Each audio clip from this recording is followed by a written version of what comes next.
Assalamualaikum warahmatullahi wabarakatuh. Selamat datang di channel Efek Jurnal Traject. Baik rekan-rekan semua, update penerusan daripada video outlook yang kemarin ya.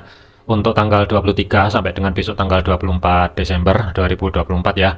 Sebelum masuk ke teknikal ya, rekomendasi broker ada FBS untuk pemula terutama gunakan terlebih dahulu di akun demo ya. Kalau misalkan nanti sudah mulai bertahap menguasai dari segi teknikal, fundamental, ataupun dari segi money manajemennya, baru upgrade ke akun real, di mana bertahap dulu. Yang pertama adalah ke akun sen terlebih dahulu untuk nekan risiko yang lebih minim.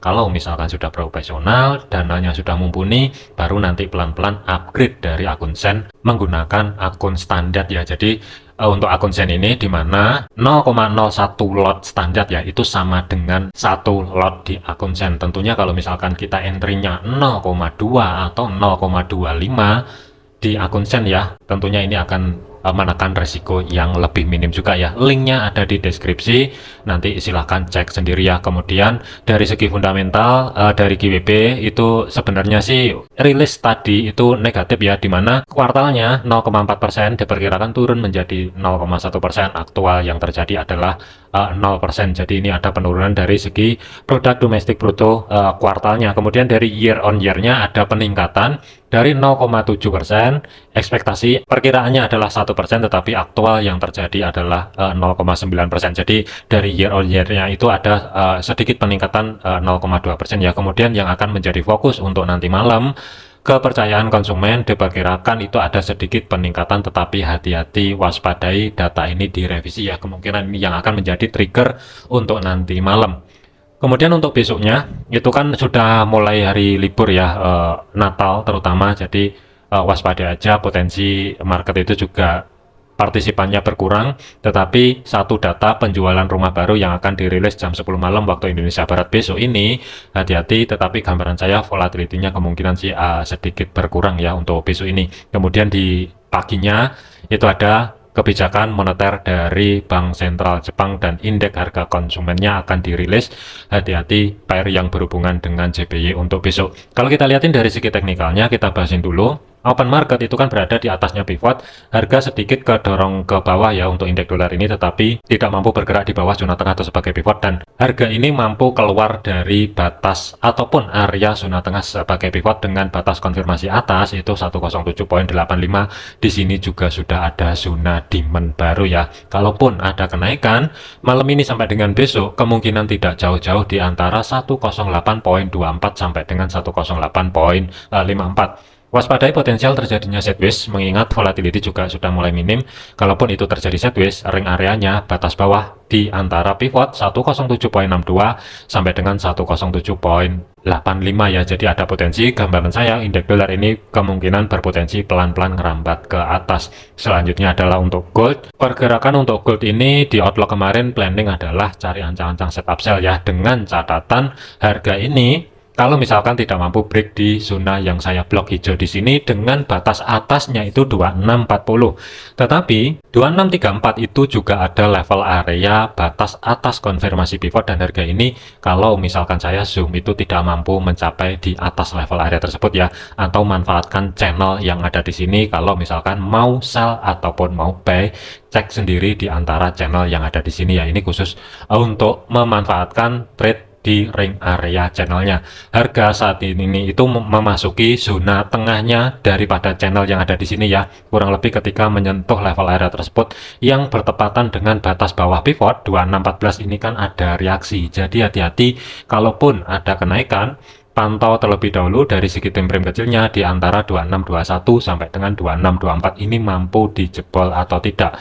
Kalau misalkan harga ini mampu dijebol, pergerakannya pun kenaikannya ya untuk malam ini sampai dengan besok, gambaran saya masih tetap tidak jauh-jauh di antara 2634 sampai dengan 2640. Untuk rekan-rekan yang nyimak di video yang kemarin yang ada di outlook, planning adalah cari ancang-ancang setup sell ya. Kalau misalkan dapat harga yang ada di sini, harusnya ini udah on track, dan waspadai, hati-hati ya kalau misalkan saya ukur dari high sampai dengan low ini sudah bergerak sekitar 200-an pip ya. Ini untuk day trade harus sudah dipikirin akankah di hold posisi atau mau keluar sebagian posisi atau mau keluar semua. Ini sebaiknya dipikirin terlebih dahulu mengingat partisipan market saat ini itu cenderung sepi. Jadi ada kecenderungan potensi sideways kalau misalkan terjadi sideways dari segi time frame kecilnya di antara 2614 sampai dengan 2612 itu area bawahnya, area atas masih tetap di antara 2634 sampai dengan 2640.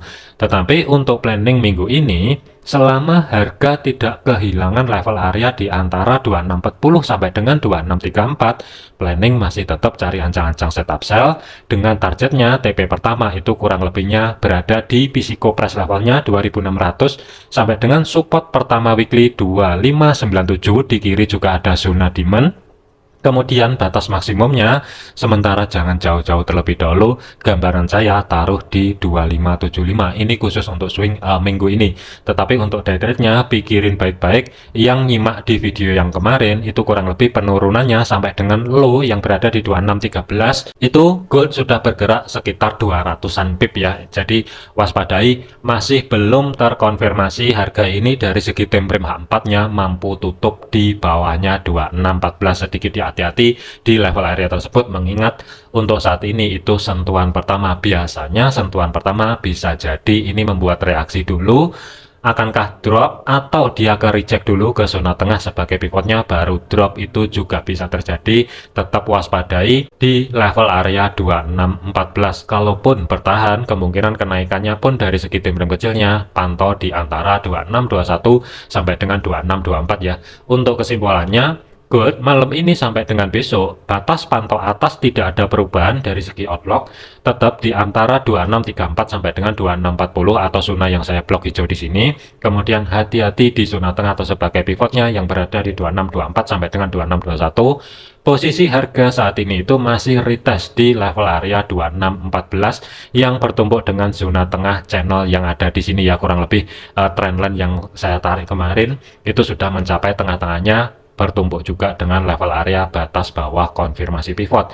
Kalau misalkan malam ini kehilangan level area 2614, waspadai potensi besok bisa jadi sedekat mungkin menuju level area 2600 sebagai physical price levelnya. Support pertama weekly berada di 2597, maksimum sementara berada di 2584 terlebih dahulu. Tetapi kalau misalkan mampu mencapai 2584 untuk malam ini kemungkinan masih berat, persentasenya masih di bawah 25%. Tetapi kalau misalkan ke 2600 sampai dengan 2597 masih ada peluang, dengan catatan kalaupun ada kenaikan harga ini tidak jauh-jauh di antara 2624 dan level area maksimumnya 2640 yang ada di sini itu tidak dijebol ke atas, baru ada peluang gold ini bergerak ke bawah ya. Jadi hati-hati untuk rekan-rekan yang day trade, harusnya ini sudah dipikirin akankah mau di hold, keluar sebagian posisi atau keluar semua, mengingat partisipan market cenderung sepi ya untuk minggu ini dikarenakan libur Natal dan akhir tahun. Selanjutnya adalah untuk GBP USD.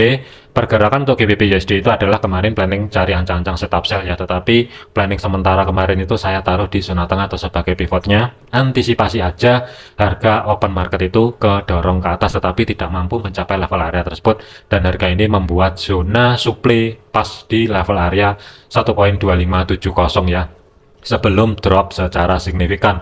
Untuk targetnya day trade kemarin ya, itu kurang lebih kan TP pertama sedikit di atasnya support pertama weekly yang dapat harga di atas 1.2570. Ini pikirin baik-baik ya, ini mau ditahan atau keluar. Tentunya ini untuk day trade sudah harus persiapan keluar ke market, tetapi kalau misalkan ditahan, saran saya untuk rekan-rekan yang dapat di bawah pivot atau di atasnya 1.2570 ya, kurang lebih ada di sini, stop loss saran saya majukan di bawahnya break even. Baru kalau misalkan targetnya mau digeser ke bawah sedekat mungkin dengan 1.2475 tentunya ini nggak masalah ya, masih ada ruang sekitar 50-an pip dari harga sekarang saat video ini dibuat ya. Kemudian untuk zona pantaunya pun juga tidak ada perubahan selama GBP USD minggu ini tidak kehilangan pivot 1.2601, maksimum sebagai kunci kenaikannya 1.2633. Selama harga tidak mampu daily close-nya di atas level area tersebut, planning masih tetap cari ancang-ancang setup sell ya untuk GBP USD. Tetapi dari sekitar targetnya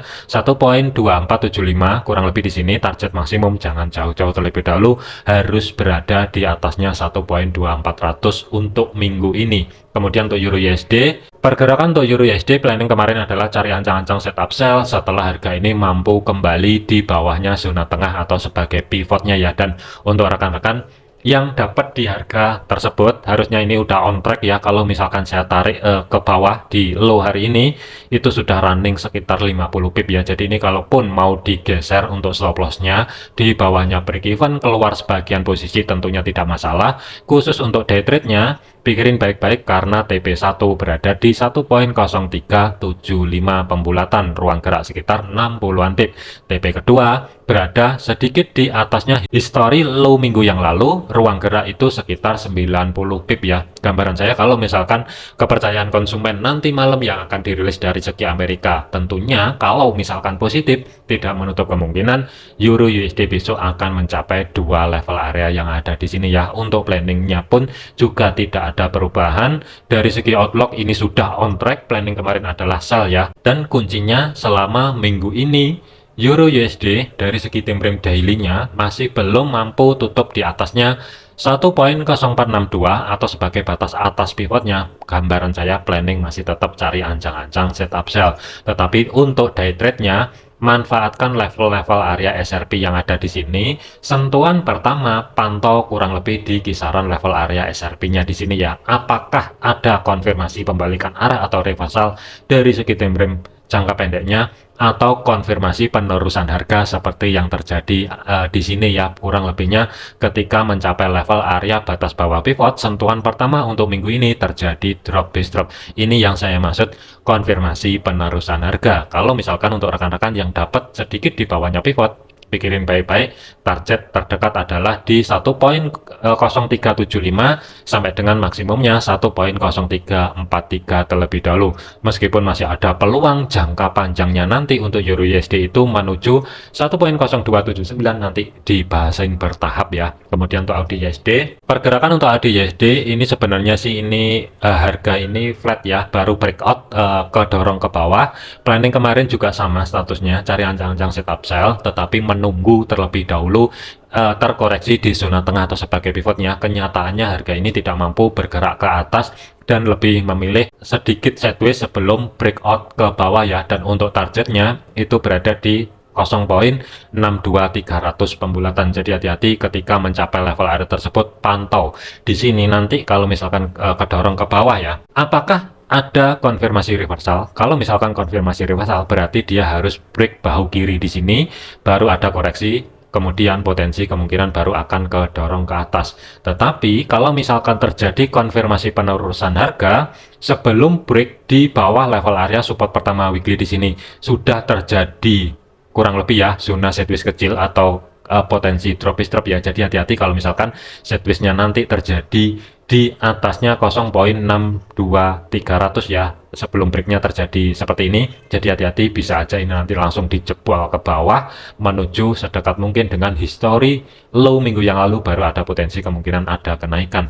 Jadi kuncinya nanti kalau misalkan AUD USD kedorong ke bawah, pantau di sini. Dari segi time frame kecilnya minimal adalah M15. Saya tidak menyarankan di bawah M15 sebelum break. Kalau misalkan terjadi sideways kecil, hati-hati, kemungkinan ini akan langsung dijeblong ke bawah. Tetapi kalau misalkan jebol dulu level area support pertama yang ada di sini baru membuat sideways, kemungkinan penurunannya pun tidak jauh-jauh ya. Gambaran saya ada potensi kenaikan ketika break atau tidak break di history low minggu yang lalu. Jadi kesimpulannya USD adalah planning masih tetap cari ancang-ancang setup sell. Ada perubahan dari level kunci untuk minggu ini yang sebelumnya berada di 0.6313 itu berubah di pivotnya. Selama daily close-nya masih belum mampu tutup di atas pivot, planning masih tetap cari ancang-ancang setup sell. Kemudian untuk USD CAD, pergerakan untuk USD CAD ini planning adalah buy ya. Kemarin itu kurang lebih cari sedekat mungkin di atasnya pivot untuk rekan-rekan yang sudah dapat harga di atas level area tersebut. Apalagi posisi saat ini zona supply yang di sini sudah di break, itu yang pertama. Yang kedua adalah setelah break di batas tengahnya atau zona yang saya blok abu-abu di sini juga sudah terbentuk zona demand baru ya. Tidak menutup kemungkinan untuk USD CAD akan meneruskan perjalanan ke atas, tetapi yang akan menjadi target pertamanya masih tetap berada di 1.4425 maksimum, sementara berada di history high minggu yang lalu 1.4467. Untuk rekan-rekan yang sudah dapat entry posisi buy yang nyimak di outlook kemarin, saran saya majukan stop loss, keluar sebagian posisi, tentunya sini nggak masalah untuk nekan resiko yang lebih minim. Baru kalau misalkan mau jahil, TP keduanya digeser ke atas, tentunya tidak masalah. Kemudian untuk USD Swiss, pergerakan untuk USD Swiss ini harga kedorong ke atas. Planning kemarin adalah cari ancang-ancang setup buy di outlook, tetapi pantau di support pertama weekly. Kurang lebihnya ketika mencapai level area support pertama yang ada di sini ya, harga ini langsung terbentuk bullish engulfing, diikuti dengan zona demand kecil yang ada di sini ya. Dan harga, perhatikan di sini, ini sementara saya perkecil dulu ya karena sudah on track di sini untuk planning buy-nya. Perhatikan sentuhan pertama yang ada di sini ya, batas atas konfirmasi pivot. Harga ini kan ada reaksi. Kemungkinan kalau misalkan malam ini tidak mampu bergerak kembali di bawahnya batas bawah pivot 0.8943, berpeluang besar kemungkinan akan di break ke atas yang akan menjadi targetnya tidak ada perubahan yang ada di outlook kemarin ya. TP-nya berada di 0.9000 sebagai physical price levelnya. Kemudian kalau mau digeser sedekat mungkin dengan history high minggu yang lalu yang berada di 0.9021, tentunya ini nggak masalah ya. Planning buy sudah on track. Posisi saat ini kurang lebihnya itu sekitar 50 sampai dengan 50 pip lah ini on tracknya ya. Jadi ini kalau mau di adjust untuk stop lossnya di atasnya break even, tentunya sih ini nggak masalah. Untuk re-entry buy saya masih belum ada gambaran, terkecuali ya kuncinya itu berubah mengingat harga ini sudah mampu bergerak di pivot ya. Pantau aja di sini 0.8943, kunci untuk minggu ini berubah yang sebelumnya berada di history low mengingat sudah ada volatile kedorong ke atas, itu berubah di sini selama daily close-nya tidak mampu bergerak di bawahnya 0.8943 atau sebagai batas bawah pivotnya. Planning cari ancang-ancang setup buy, targetnya pikirin baik-baik di antara dua level area resisten pertama sampai dengan history high minggu yang lalu. Yang terakhir adalah untuk USD Yen. Pergerakan untuk USD Yen planning juga di outlook kemarin cari ancang-ancang setup buy, tetapi waspadai zona tengah atau sebagai pivotnya ya. Kemudian open market itu kan berada di batas atas pivotnya, kurang lebih di harga 156.500 lah kurang lebih ada di sini ya. Dan ini ranging terus pelan-pelan ngerambat ke atas. Waspadai level area resisten pertama weekly 157.13, di kiri bertumpuk juga dengan zona supply dan di sini juga bekas level area support resisten juga ya. Waspadai ketika mencapai level area tersebut, cari apakah ada konfirmasi reversal dari segi time frame kecilnya kedorong ke bawah, itu yang pertama. Yang kedua, apakah ada konfirmasi penerusan harga, itu PR untuk USD Yen hari ini sampai dengan besok. Kalau misalkan terjadi konfirmasi penerusan harga kurang lebihnya di antara M15 atau H1, cari kurang lebih ya spike ke atas sedikit, kemudian sideways kecil di sini, baru kalau misalkan ada kesempatan sedikit kedorong ke bawah, pasang buy stop di atas history high terdekatnya ya. Kemudian dari segi stop lossnya cari low terdekatnya, itu yang akan menjadi PR malam ini sampai dengan besok. Day trade-nya targetnya berada di history high minggu yang lalu 157.92 atau sebagai physical price levelnya 158.00. Tetapi untuk swingnya masih ada peluang menuju 159 sebagai physical price level sampai dengan 159.500 ya. Ini gambaran saya untuk USD Yen untuk minggu ini, dan sebagai level kuncinya itu tetap berada di pivot 155.54 selama daily close-nya belum mampu tutup di bawah level area tersebut. Dari segi body candle-nya tinggal tunggu konfirmasi pembalikan arah. Planning adalah swing cari ancang-ancang setup buy, tetapi untuk day trade-nya manfaatkan level-level penting area SRP yang ada di sini. Biasanya sentuhan pertama pasti ada reaksi ya, tetapi untuk day trade atau scalpingnya itu targetnya nggak bisa jauh-jauh. Oke, jadikan video ini sebagai referensi, jangan dijadikan sebagai sinyal ataupun patokan. Sesuaikan juga dengan planning ataupun analisa masing-masing. Jangan overload, jangan overtrade, tetap disiplin. Terima kasih, sampai jumpa di video yang selanjutnya.